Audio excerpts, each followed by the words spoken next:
참 예수님,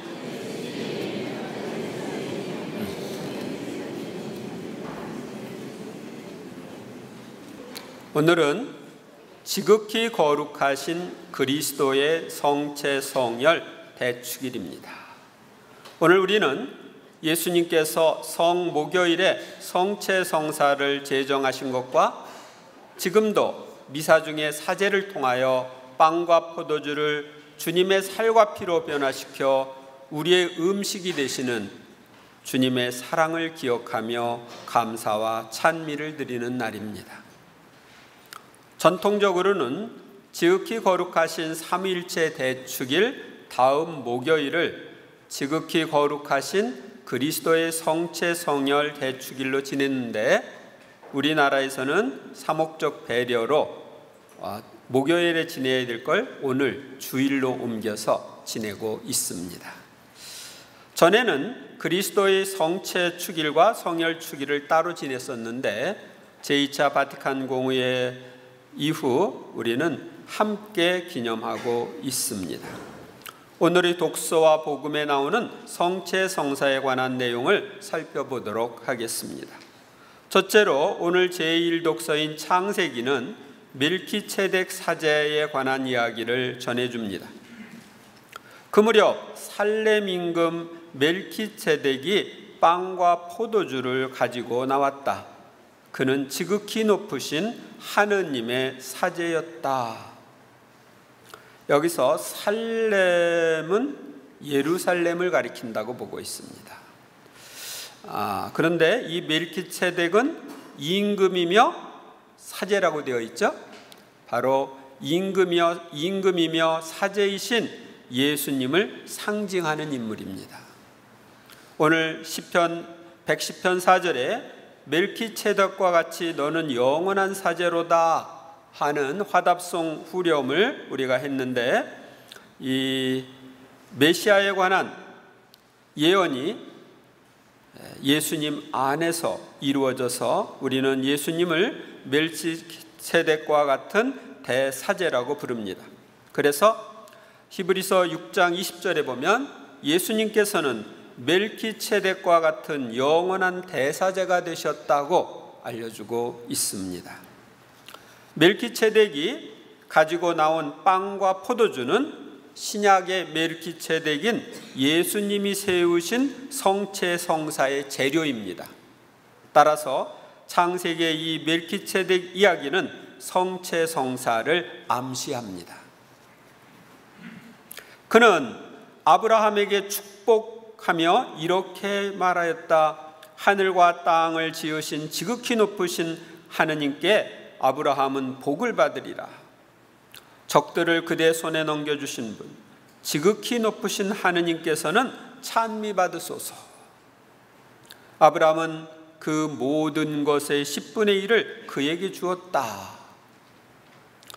멜키ጼ덱 사제가 믿음의 조상인 아브라함을 축복하고, 아브라함이 모든 것의 10분의 1을 멜키ጼ덱에게 바친 이 사건은 멜키ጼ덱 사제가 아브라함보다 높은 존재라는 것을 알려줍니다. 아브라함을 축복하고 아브라함한테서 11조를 받았으니까요. 이는 멜키ጼ덱과 같은 대사제인 예수님의 위치를 암시합니다. 예수님께서는 내가 진실로 진실로 너희에게 말한다. 나는 아브라함이 태어나기 전부터 있었다. 이렇게 요한복음 8장 58절에서 말씀하십니다. 아브라함이 높아요? 예수님이 높아요? 예수님이 높죠? 그러니까 그 아브라함보다 높은 예수님을 상징한 게 이 멜키ጼ덱이에요. 그러니까 멜키ጼ덱이 아브라함을 축복해주고 그에게서 11조를 받았으니까. 둘째, 오늘의 복음에 나오는 빵의 기적은 성체 성사를 암시한 기적입니다. 오늘 우리가 보면은 예수님께서 군중들에게 하느님 나라에 대해서 말씀하시고 또 병도 고쳐주시고 그랬는데, 날이 저물자 제자들이 이 군중이 너무 많은데 이걸 어떻게 다 먹일 수 있을까? 먹일 수가 없죠? 그러니까 잠자리와 음식을 구하도록 주변 마을이나 촌락으로 좀 보내자고 이렇게 이야기를 합니다. 예수님은 너희가 그들에게 먹을 것을 주어라 하십니다. 그러자 제자들이 우리한테는 빵 5개와 물고기 2마리밖에 없습니다. 그런데 장정만두 5,000명가량이나 된다고 얘기하죠. 여기서 보면 장정만두 5,000명가량이면은 여자와 아이들까지 세웠다면 몇 명이나 될까요? 여자 하나, 아이 하나, 그러면 15,000명. 근데 그 당시에는 아이들을 많이 낳았어요? 적게 낳았어요? 많이 낳았는데 엄마 아빠가 두고 왔겠어요? 데리고 왔겠어요? 그럼 줄줄이 데리고 왔으면은 2명씩만 데리고 왔더라도 2만 명. 그러니까 2만 명이 넘는 사람들이 모였는데 이 빵을 축성해서 나누어주는 기도를 예수님이 하십니다. 예수님께서는 빵 5개와 물고기 2마리를 손에 들고 하늘을 우러러 그것을 축복하신 다음 떼어 제자들에게 주시며 군중에게 나누어 주도록 하셨다. 사람들은 모두 배불리 먹었다. 남은 조각을 모으니 12광줄이나 되었다. 배고팠던 사람들이 배불리 먹고 남은 조각을 모으니까 12광줄이가 되었다. 여기서 집에 갈 때 먹기 위해서 주머니에 넣는 게 있을까요? 없을까요? 그러니까 그 당시에는 뭐 별로 먹지도 못하고 살았는데 이게 웬 떡이냐 그러고서 배불리 먹었을 뿐만 아니라 집에 갈 때 배고픔을 해결하기 위해서 여기저기 넣어가지고 보따리에 넣어가지고 갔을 거예요. 그러고도 12광주리가 남았어요. 그런데 이 빵을 많게 하는 기적은 성체 성사를 세우시기 딱 1년 전에 예수님이 하신 기적이에요. 그래서 이 기적은 성체 성사를 앞으로 세울 것을 암시한 기적이에요. 그리고 빵과 포도주를 통해서 성체 성혈이 이루어지는 이 성체의 기적은 빵의 기적과는 비교가 안 되는 기적입니다. 빵과 포도주가 예수님의 살과 피로 변화되는 기적, 이것은 하느님, 전능하신 하느님만이 할 수 있는 기적이고 최대의 기적입니다. 그리고 이 기적은 지금 2000년 동안 계속되고 있는 기적이고 앞으로도 계속될 기적입니다. 이 성체 성혈을 먹고 마시는 이 기적의 혜택을 받은 사람은 빵의 기적을 혜택을 받은 2만 명이 아니라 2000년 동안 얼마나 많았겠어요. 그러니까 헤아릴 수 없이 많은 사람들이 이 기적에 참여하고 있습니다.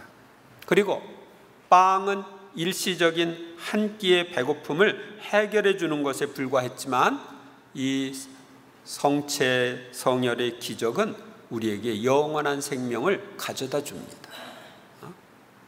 그래서 이 빵과 포도주를 통해서 당신의 살과 피를 우리에게 음식으로 주는 이 기적보다 더 큰 기적은 없다. 이렇게 여러분들은 생각해야 합니다. 셋째로 오늘의 제2독서인 고린토전서는 성체 성사의 재정에 관한 이야기를 전해줍니다. 형제 여러분, 나는 주님에게서 받은 것을 여러분에게도 전해주었습니다. 예수님께서는 바오로 사도에게 직접 성체 성사에 대한 것을 알려주셨습니다. 부활한 예수님을 만나고 예수님으로부터 직접 가르침을 받은 사람들을 사도라고 부릅니다. 그런데 바로 예수님을 다마스커스에 갈 때 바오로 사도는 만났고, 그 후에도 예수님을 계속 만나서 예수님한테 가르침을 받았고, 그래서 그걸 사람들에게 전해주고, 그래서 우리를 바오로 사도는 사도라고 부르는 거예요. 곧 주 예수님께서는 잡히시던 날 밤에 빵을 들고 감사를 드리신 다음 그것을 떼어 주시며 말씀하셨습니다. 이는 너희를 위한 내 몸이다. 너희는 나를 기억하여 이를 행하여라. 또 만찬을 드신 뒤에 같은 모양으로 잔을 들어 말씀하셨습니다. 이 잔은 내 피로 맺은 계약의 내 새 계약이다. 너희는 이 잔을 마실 때마다 나를 기억하여 이를 행하여라. 사실 주님께서 오실 때까지 여러분은 이 빵을 먹고 이 잔을 마실 적마다 주님의 죽으심을 전하는 것입니다. 빵과 포도주를 따로 축성하는 것, 빵 축성한 다음에 포도주 축성하는 것은 몸과 피의 분리라는 죽음을 상징합니다. 예수님의 몸에서 피가 쏟아졌죠. 그래서 마지막에는 완전히 다 쏟고 죽으셨어요. 또 우리는 성체성사를 거행할 때마다 주님의 몸과 피를 우리에게 내어주신 그분의 사랑과 죽음을 증거합니다. 예수님께서는 빵과 포도주를 축성하실 때 이를 행하여라를 반복해서 말씀하십니다. 우리는 지금 미사 중에는 마지막만 이를 행하라고 하는데, 오늘 성경에 보면은 빵을 축성한 다음에 이를 행하여라, 포도도 축성한 다음에 이를 행하여라, 이렇게 반복해서 이야기를 하고 있어요. 이것은 이 성체성사의 실천을 거듭 강조하신 말씀이에요. 그래서 성체성사라고 하는 것은 2000년 동안 우리 가톨릭 교회 안에서 내려온 가장 중요한 성사이고, 모든 성사는 이 성체성사를 향해 있습니다.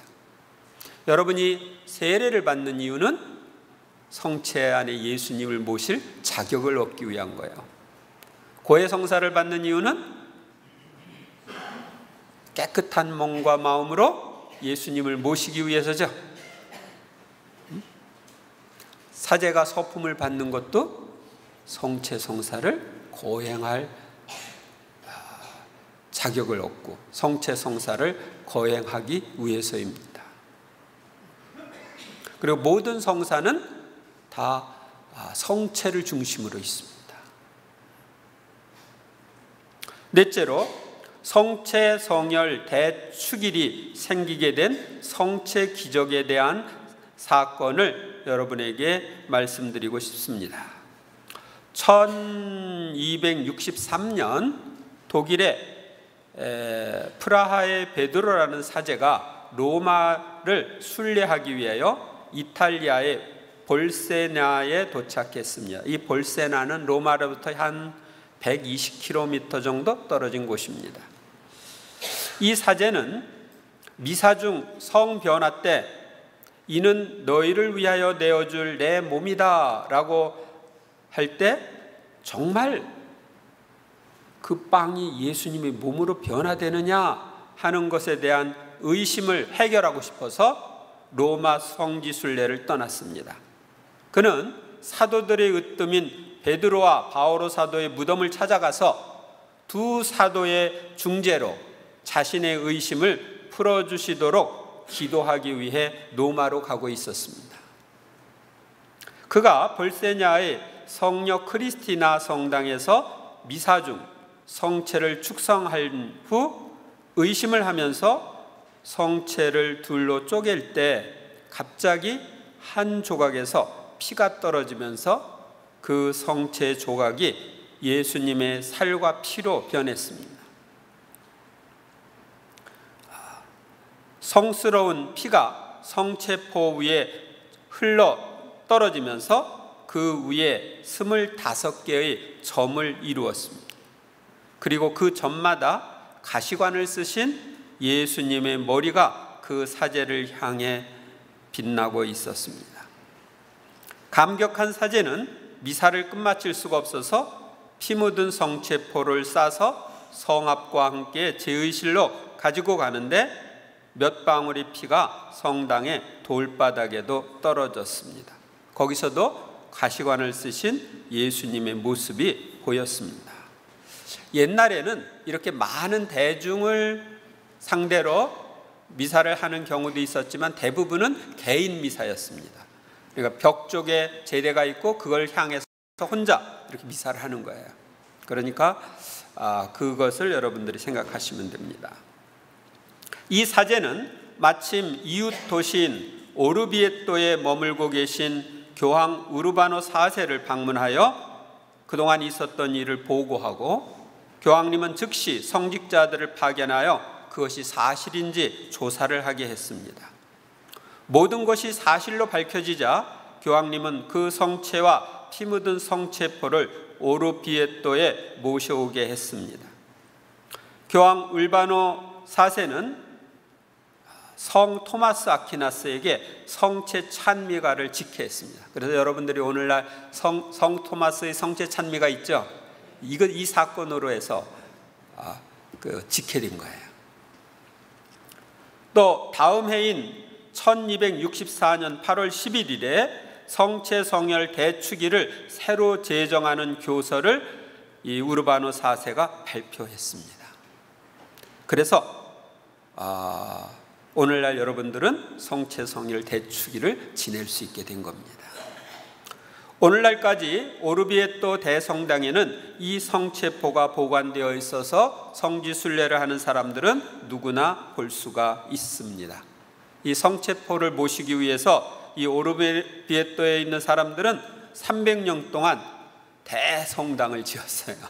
그래서 지금도 거기에 가면 우리가 대성당 이렇게 옆쪽에 그 성체포를 모신 곳을 볼 수가 있습니다.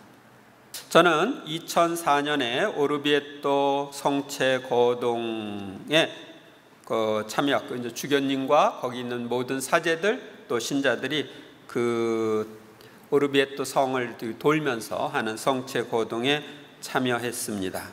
그 당시에 저는 거기 그 교구가 속해 있는 성당 산테란치아노라고 하는 곳에 머물러 있었기 때문입니다. 그리고 이 성체 기적이 일어난 볼세냐의 성녀 크리스티나 성당도 방문해 봤습니다. 거기에는 그 성체 성혈 이 기적이 있을 때 떨어진 핏자국 그것이 지금도 있습니다. 여러분은 성체가 예수님의 몸임을 믿습니까? 성체 안에 예수님께서 몸과 피, 영혼과 신성을 가지고 현존하신다는 것을 믿습니까? 진짜 믿어요?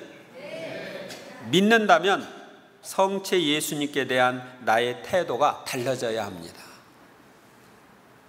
성체 예수님이 정말 미사 중에 빵과 포도주 안에 계시다 하는 걸 믿는다면 그 예수님과의 만남인 미사를 첫 자리에 놓고 가능한 한 자주 미사 참여를 해야 할 것입니다.